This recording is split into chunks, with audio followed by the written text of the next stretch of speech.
Olá, amigos! Estou de volta com o Levi's Stadium ao meu fundo, novamente, porque vou falar de 49ers, que recentemente anunciaram que se acertou com o Philadelphia Eagles numa troca pelo edge rusher Bryce Huff.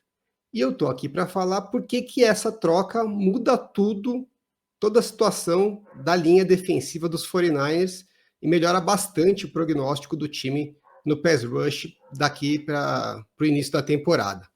Então, primeiro, vou aproveitar para a gente falar um pouco sobre a situação atual da linha defensiva dos 49ers, porque teve bastante mudança no off-season, acabei não fazendo um vídeo para falar sobre o draft, então agora é uma oportunidade para falar sobre essa estratégia que eles adotaram. Vou trazer aqui primeiro alguns números quanto à defesa corrida, né? Tem os 5 primeiros jogadores que foram draftados pelos 49ers, todos jogadores de defesa, e todos eles têm números relevantes contra o jogo corrido na última temporada no college, ou nas últimas 2 temporadas do college. Vamos focar aqui nos que são da linha defensiva, que é o assunto do nosso vídeo, né?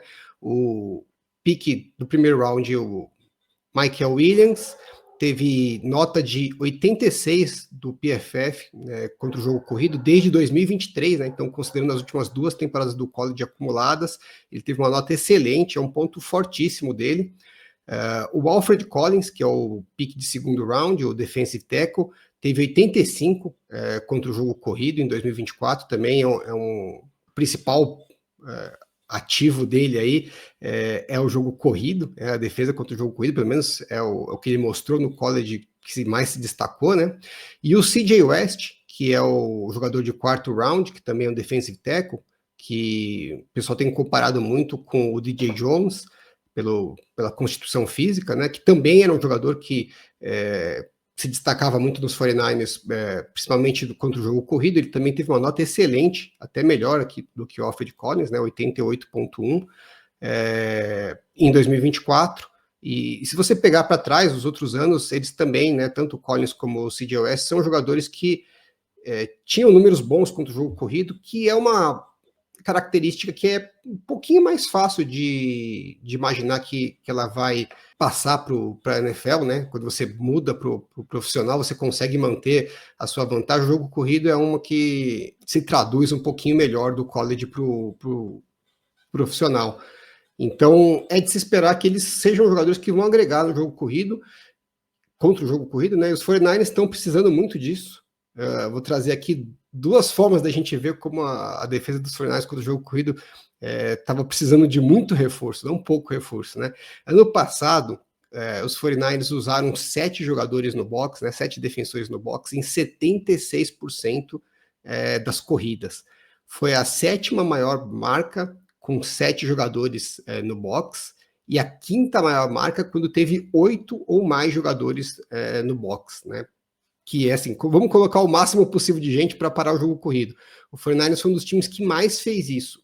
Apesar disso, mesmo dedicando muitos recursos, né, muitos jogadores especificamente para tentar parar o jogo corrido, o time foi o 29º em EPA por jogada corrida, que é o vulgo terceiro pior, né? Quarto pior. 32, 31, 30 foi o quarto pior em EPA por jogada corrida, foi o quarto pior em percentual de corridas explosivas, foi o segundo pior em percentual de touchdowns corridos, e o 24º em jardas depois do contato, e o 24º em conseguir forçar corridas que tiveram resultado negativo. Então, assim, um completo desastre, né? A defesa inteira foi uma porcaria contra o jogo corrido, uma das piores da NFL, mesmo o time colocando, né? Obviamente o técnico via que não conseguia parar o jogo corrido, começou a colocar mais jogadores no box, e aí você tinha 2 problemas, né? Um que você deixava a cobertura na secundária mais desfalcada, então você ficava mais suscetível contra o jogo aéreo, e mesmo assim você não conseguia parar o jogo corrido, né? Então não é à toa que a defesa dos 49ers teve uma performance lastimável em 2024. E isso a gente olhou pelos resultados. Se a gente olhar pela qualidade dos jogadores, dá para a gente entender bem por que foi uma lástima, né? Esses aqui foram os jogadores que mais tiveram snaps contra o jogo corrido, né? Tem todos, né, que tiveram snaps da linha defensiva. Se a gente olhar aqui a partir do Kalaya Davis, né, que teve 141 para cima, os que tiveram volume maior, não tem ninguém. Todos foram horríveis. O único com uma nota boa é o Nick Bosa. Então não é à toa que a gente olha para a linha defensiva dos 49ers, que era titular ano passado, e fala, bom, não sobrou ninguém. Eles se livraram de todo mundo. Porque os seus titulares, todos, e os reservas também, nenhum conseguia ter uma performance boa contra o jogo corrido. O único que tinha é o Nick Bosa, é o único que continua lá. Então, muita gente falou, pô, mas por que eles abriram mão de tantos jogadores, né? Sendo que vocês não tem ninguém no elenco para o lugar. Porque para fazer isso, não tem cabimento você pagar 10 milhões para o Malik Collins, 10 milhões para o Leonard Floyd, e ser uma peneira contra o jogo corrido. Né? Então, o time botou a mão na consciência e falou, se é para gastar, vamos gastar em quem presta. Se for para ficar uma performance ruim, fica os que já estão lá de reserva mesmo, pelo menos a gente não gasta tanto dinheiro, porque merda por merda, fica merda que já está. E aí o que muita gente questionou é que assim, ok, né? Vi que vocês fizeram um trabalho no draft focado em tentar melhorar a defesa contra o jogo corrido, mas a NFL hoje é muito mais jogo aéreo do que o jogo corrido, né? Então, o quanto que essa estratégia é razoável? E aí eu trouxe esse tweet aqui, que eu achei bem interessante, até traduzir para facilitar para quem não fala inglês aí, né? Que diz que a conversão média em terceira descida da NFL em terceira para 5 é de 46%. Então, de todas as jogadas de terceira para 5, 46% delas são convertidas em primeira descida. Quando você aumenta isso para terceira para 7, né, 2 jardas a mais que o ataque precisa conseguir para o first down, esse número já cai para 36%, né, então cai 10 pontos percentuais, ou seja, o sucesso da defesa aí em 2/3 das jogadas eles evitam a primeira descida quando é uma terceira para 7. Então, assim, faz algum sentido você ter um jogo corrido forte para você se colocar mais nessas situações de terceiras longas, né, para o first down, porque isso vai facilitar o seu pass rush em conseguir forçar o punch. Então, eventualmente, esses jogadores que param o jogo corrido, talvez não sejam eles que vão forçar o punch, mas eles vão colocar os seus pass rushers numa situação muito melhor. O que a gente viu ano passado é que os 49ers toda hora estavam em terceira para 2, terceira para 3, que aí o índice de conversão não é nem 46%, deve ser lá por volta de 60% ou até mais. E pior, né, nas poucas vezes que o time conseguia forçar essas terceiras longas, ainda assim cedia a primeira descida, né? Então, vamos resolver um problema por vez. Acho que o primeiro problema é vamos parar o jogo corrido, vamos evitar que seja essa peneira, porque eu não precisar colocar tantos jogadores no box, então eu consigo ter a minha secundária mais bem estruturada para não ser tão suscetível ao jogo aéreo, e também consigo forçar terceiras longas com uma maior frequência.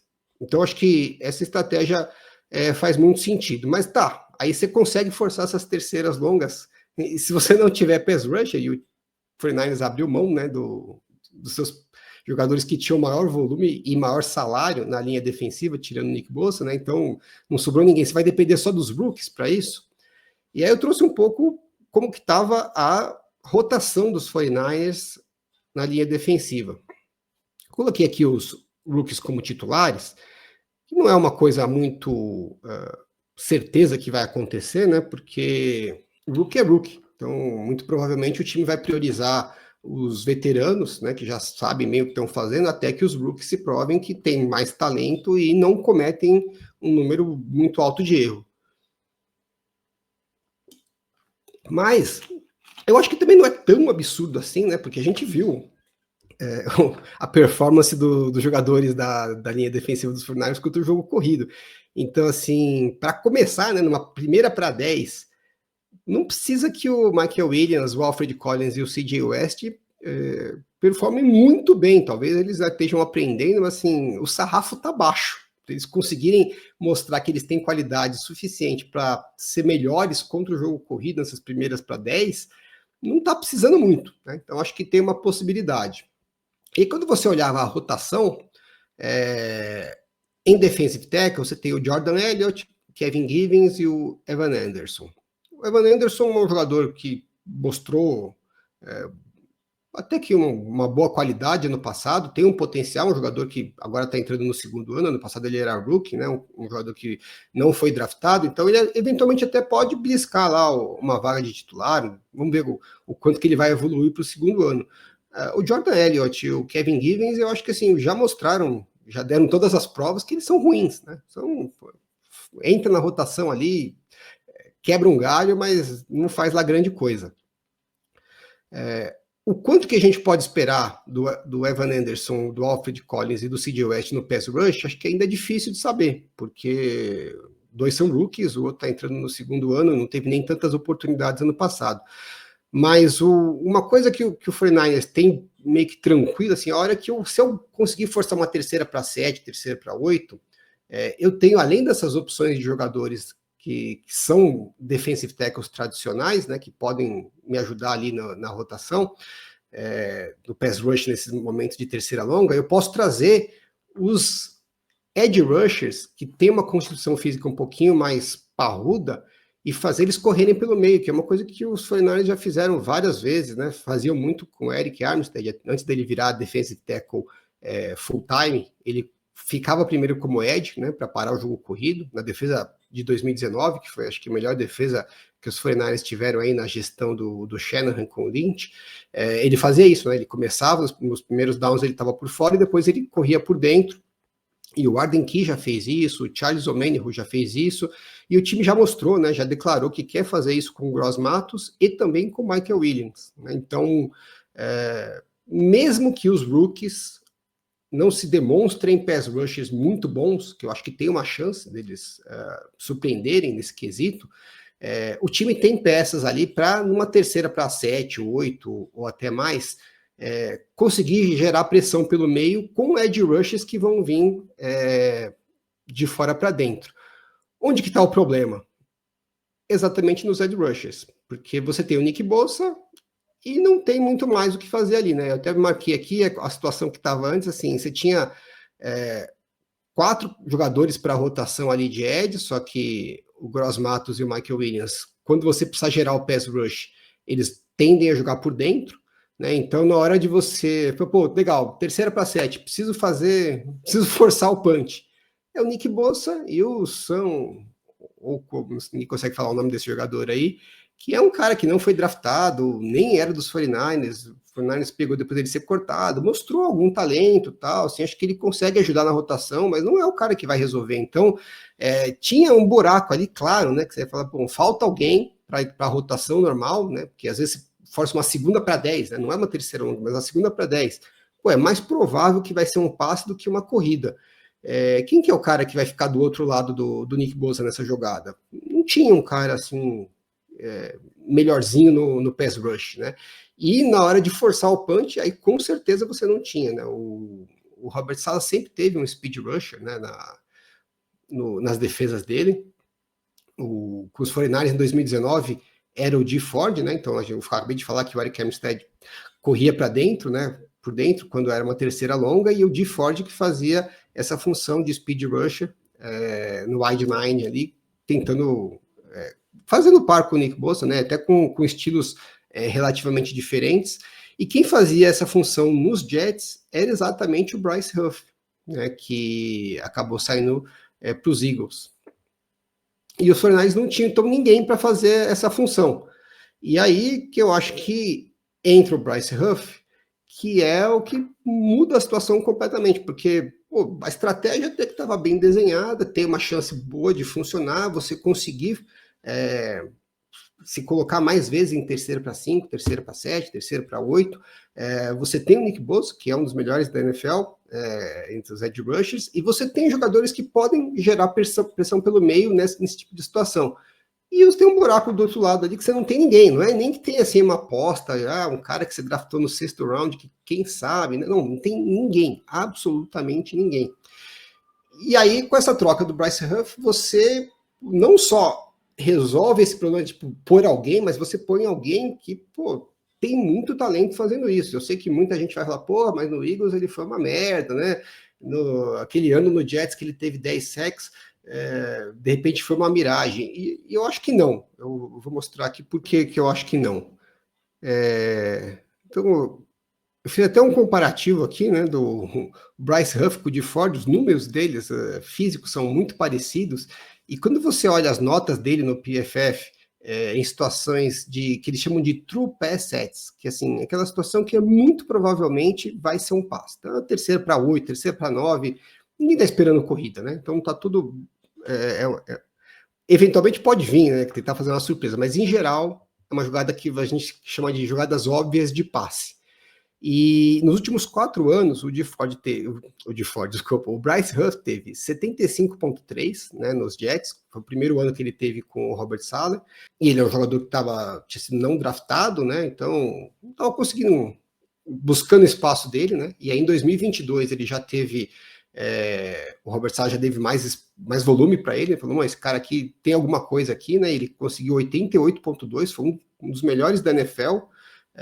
Nesse tipo de situação, inclusive ele liderou a NFL em percentual de pressão, e aí em 2023 que ele teve o grande ano dele, porque ele teve mais volume ainda e manteve ainda essa performance, né, 89,7 de nota, 10 sacks, liderou de novo a NFL em percentual de pressões, e aí ele conseguiu aquele grande contrato com os Eagles, e foi uma desgraça nos Eagles, porque o Eagles contratou ele para ser um jogador que ia ser mais completo, né? Que ia estar em campo nos 3 downs, e ele não se mostrou esse jogador. Mas, nas jogadas de true pass sets, né, aquelas jogadas óbvias de passe, que é as que a gente está falando, ele ainda teve uma nota de 78,5, que ok, não foram não foram aquelas 2 temporadas excelentes que ele teve com os Jets, mas ainda é um número bem respeitável, 78,5, né? E assim, então vamos pensar pelo pior cenário, que seria, se o Bryce Huff não é aquele cara dos Jets de nota quase em torno de 90 nas situações óbvias de passe, ele é esse cara do Eagles aí, né? Você bota ele, vai ter lá 100, 150 snaps e vai ter uma nota de 78,5. Ainda assim, eu acho que é um grande upgrade em relação ao que foi na tinha ano passado, né? Vamos dar uma olhada nas notas aqui, ó. Aqui essa situação que eu falei exatamente, true pass set, né? Situações óbvias de passe. O Nick Bosa é um monstro nesse tipo de situação, nota de 91,5, excelente. O Gross Matos é okzinho, 69,5, mas acho que ele faz melhor isso por dentro, né? Então a gente não pode contar tanto com ele como um cara que pode ajudar, e a nota não é grande coisa. E o resto era uma draga, né? O Samuel, que a gente falou, é um cara que na hora que você precisar forçar o punch, provavelmente não vai te resolver, ele, né? Você pode colocar ele lá para ajudar a dar uma folga nos snaps para os jogadores, né? Mas não é um cara que resolve. E o Leonard Floyd, né? Que era o cara que tinha volume grande ali, 200 snaps, a nota dele é ridícula, né? 56,6. Então muita gente fala assim, mas por que cortou o Leonard Floyd? O salário era só 10 milhões. O cara tinha uma nota péssima contra o jogo corrido e uma nota péssima quando você precisava que ele fizesse o pass rush para forçar o punch. Então por que você vai gastar 10 milhões com um cara desses? Porque o fit dele não encaixava com os 49ers, né? O estilo de jogo dele, eu fiz até um tweet sobre isso ano passado, em que ele tem uma performance muito melhor jogando como um outside linebacker num front 3-4. E o 49ers joga num front 4-3, né? Então muita gente fala, mas o próprio pessoal dos 49ers, o Lynch, o Shannon já falaram isso, o outside linebacker num front 3-4 não tem muita diferença do defensive end num front 4-3. E não é bem verdade, né? A gente às vezes vê os jogadores fazendo essa transição bem, mas muitas vezes dá merda. Então acho que tem um risco razoável disso acontecer, e o Leonard Floyd já tinha um histórico de quando ele jogou num front 4-3, ele não foi muito bem em Buffalo. E foi a mesma coisa em São Francisco. E a mesma coisa vale para o Bryce Huff, né? Ele era um defensive end num front 4-3 e aí foi jogar como outside linebacker num front 3-4 na defesa do Vic Fangio nos Eagles. E aí que não funcionou legal. né? Então, você tem uma expectativa muito positiva de que ele voltando para um front 4-3 com um técnico que já conhece ele, já sabe o que ele faz de melhor, já sabe o que ele não faz tão bem, né? Então, vamos colocar ele só nas situações que realmente são favoráveis para ele. Você já sabe que ele produz nesse tipo de situação. Então, assim, no pior cenário, se ele replicar o que ele fez nos Eagles, já é muito útil para os 49ers, mas ele pode fazer bem mais do que isso, né? A gente pegando aqui, ó, os números em que ele jogou em Wide Nine, em 2023, que foi o ano excelente dele, ele teve 240 snaps jogando no Wide Nine, e ele foi o primeiro, como eu já tinha falado, né, no percentual de pressão.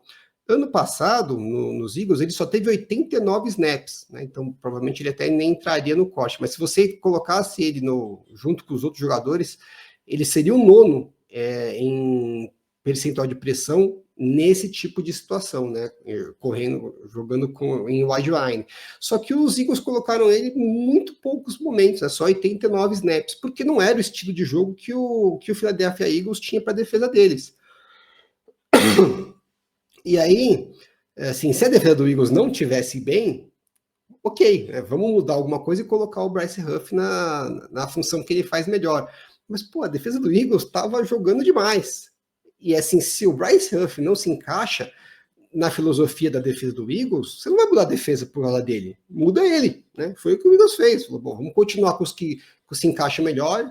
Foram assim, jogaram muito nos playoffs, desmontaram o ataque dos Chiefs no Super Bowl, passaram o carro, foram campeões, e agora na off-season, o Bryce Huff não se encaixa na nossa filosofia, a gente não vai mudar a filosofia por causa dele, então muda ele, né? E chutaram ele. E sorte dos 49ers, porque ele se encaixa na filosofia dos 49ers e tem um buraco gigantesco lá para ele ocupar. Então eu acho que por todos os ângulos que você olha, essa troca é sensacional para os 49ers, porque o piso dele, né, que seria o que ele entregou no Eagles, já é muito mais do que os 49ers tinham ano passado, então já vai elevar demais, né? Vai te permitir não usar tanto o rookie nessas situações de terceira descida que você precisa forçar o punch. Você tem alguém para isso, né? E aí, se o rookie surpreender, se desenvolver mais rápido, pô, melhor dos mundos, né? Mas no curto prazo você já tem alguém para ocupar esse espaço, não precisa colocar tanta pressão nele, e te libera também para usar tanto o rookie quanto o Gross Matos por dentro, né? Que o time precisa de pass rushers ali para essa situação correndo por dentro, e eles têm um histórico, o Gross Matos da NFL já, e o rookie no college, né, nesse tipo de situação, fazer o pass rush por dentro. Então, você libera esses jogadores para fazer isso, que você já tem um histórico bom deles, porque você tem um cara que tem um histórico muito bom nesse tipo de situação na NFL, melhor ainda com o seu coordenador defensivo, né? Então, o piso dele é bom, e o teto, se ele replicar o que ele fez nos Jets em 2023 e em 2022, aí você vai ter talvez o melhor pass rusher para ser par do Nick Bosa, desde quando o DeFord estava saudável, que são as primeiras semanas de 2019, né? Que é quando o time dos 49ers teve a melhor defesa, aí, como eu já falei, na gestão do Shanahan. Não é para a gente sonhar com isso, mas não é um cenário também impossível, né? Ele pode replicar 2023 tranquilamente, tem todas as condições para isso, porque a gente vê pelos números que a queda de produção dele não é que ele necessariamente desaprendeu, né? Como que faz o pass rush, não teve uma lesão catastrófica que ele perdeu explosão, nada disso. Ele simplesmente passou a jogar de forma bem diferente, então mais por dentro, né? Então não tão aberto, e para um speed rush, né? Um cara que depende muito de velocidade, ele vir mais aberto por fora e poder correr, pegar essa velocidade, e aí usar isso ou para fazer um bull rush ou para desviar do tackle e chegar no quarterback, isso faz muita diferença. E ele não tinha mais tanto isso nos Eagles, porque ele jogava mais próximo do offensive tackle, e na maior parte das vezes ele jogava em pé, né? Então ele iniciava o pass rush no snap, ele estava em pé, e nos Jets, e vai ser igual nos 49ers, ele estava com as duas mãos no chão, né? Aquela posição que ele sai meio como se fosse arrancar para os 100 metros rasos, né? Em que ele tem uma explosão maior. E lógico que faz diferença, né? Porque se não fizesse diferença, os corredores na Olimpíada não sairiam sempre nessa posição com as duas mãos no chão, né? E tipo, fazendo gatilho. É porque você tem um arranque inicial melhor. Óbvio que para você fazer outras funções que a defesa dos Eagles pedia, era importante você estar em pé, né? Que eles chamam de two-point stance, né? Você está só com os dois pés no chão e as mãos você está no alto. Só que aí você está abrindo mão um pouquinho da explosão no pass rush para poder fazer melhor outras coisas. Só que o Bryce Huff não faz bem essas outras coisas. Então, ele abria mão do que ele fazia de melhor para não fazer bem o que era pedido para ele. E eu acho que quando você volta ele para as duas mãos no chão, jogando aberto, e fala, filho, o negócio é pass rush, vai em cima da explosão o mais rápido que você puder, vai em cima do quarterback, esquece o jogo corrido, não é para isso que você está aqui.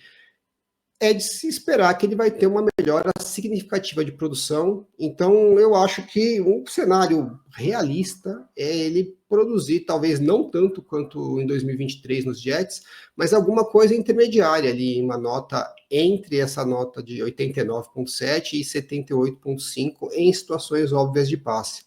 E isso vai fazer uma diferença enorme para os 49ers, um investimento que eles fizeram baixo, né, um pique de terceiro dia e um salário aí abaixo de 8 milhões. Puta troca excelente para os 49ers e boa para os Eagles também, né? Porque conseguiram um pique, um jogador que não teve um ano bom e claramente não se encaixa na filosofia da defesa para o futuro. Então é isso. Espero que vocês tenham gostado. Trouxe aí alguns números para defender meu ponto. E deixem nos comentários o que vocês acham, né? Se o Bryce Huff vai reviver os melhores momentos dele nos 49ers, ou se ele aquilo era uma miragem e o que a gente viu nos Eagles é o que vai ser a carreira dele daqui para frente. Um cara que faz lá alguma coisa, mas nada de muito especial. Deixa aí nos comentários, quero saber a opinião de vocês. Abraço e até a próxima. Esse vídeo fica por aqui. Espero que você tenha gostado e se gostou, por favor indique para os seus amigos. Até a próxima!